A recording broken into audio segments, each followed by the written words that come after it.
You are fueling the very infighting you claim to be against.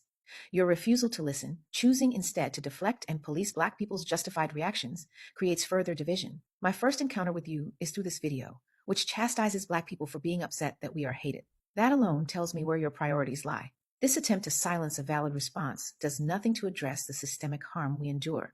It shifts blame onto the victims rather than confronting the root causes of our collective rage. If you genuinely cared about unity, you would be working to dismantle the structures that keep us oppressed, not tone policing the ways we process that oppression.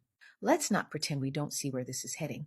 The policies, rhetoric, and actions targeting Black Americans are accelerating toward a dangerous endgame, one that echoes the horrors of the past. Chattel slavery was never abolished. It was rebranded through incarceration, economic disenfranchisement, and state-sanctioned violence. Now, the question isn't whether we will face further oppression, but how far they intend to take it. Deportation isn't an option. The only destination they have in mind for us is erasure, mirroring the atrocities being committed against Palestinians. If your goal was genuine dialogue, a more strategic and community-centered approach would have been to collaborate with Black people who have earned trust through their work.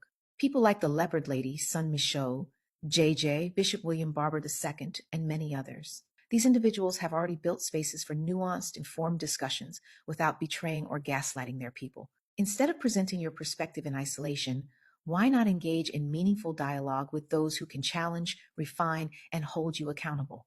Understand this, we cannot afford to repeat the cycle of betrayal and erasure under the guise of progress. Trust cannot be demanded, it must be earned.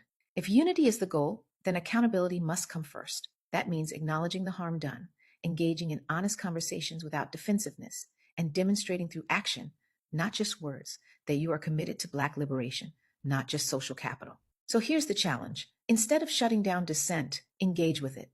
Instead of policing emotions, address the causes. Instead of demanding trust, do the work to deserve it. Anything less is just another distraction in service of the status quo.